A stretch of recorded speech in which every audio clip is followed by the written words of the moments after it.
ସୁପ୍ରଭାତମ୍। ଆଜିର ପଞ୍ଚାଙ୍ଗ ଓ ଅମୃତ ବଚନ। ଶୁଭ ସକାଳ।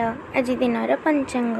ଆଜି ଶ୍ରୀ ଶ୍ୱେତବରାହ କଳ୍ପର ବୈବସ୍ୱତ ମନ୍ୱନ୍ତର ଦ୍ୱିତୀୟପରାର୍ଦ୍ଧ ଉତ୍ତରାୟଣ ଗ୍ରୀଷ୍ମ ଋତୁ ଜ୍ୟେଷ୍ଠ ମାସ ଶୁକ୍ଳପକ୍ଷ ପଞ୍ଚମୀ ତିଥି ମଙ୍ଗଳବାର ଚୁକାପ୍ତ 5126 ବିକ୍ରମ ସମ୍ବତ 2081 ଜୁନ୍ ମାସର 11 ତାରିଖ।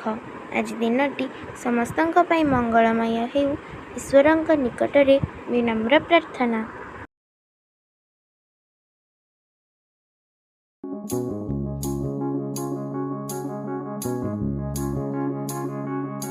ବାରଥର ଗୀତା ଶବ୍ଦ ଉଚ୍ଚାରଣ କଲେ ଯାହା ହୁଏ ତାହା ହିଁ ଗୀତାର ଅର୍ଥ। ଯେପରି ଗୀତା ଗୀତା ଗୀତା ଗୀତା ଅର୍ଥାତ୍ ହେ ଜୀବ, ସବୁ ତ୍ୟାଗ କରି ଭଗବାନଙ୍କ ପାଦପଦ୍ମରେ ଆଶ୍ରୟ ନିଅ। ଠାକୁର ଶ୍ରୀ ରାମକୃଷ୍ଣ ପରମହଂସ।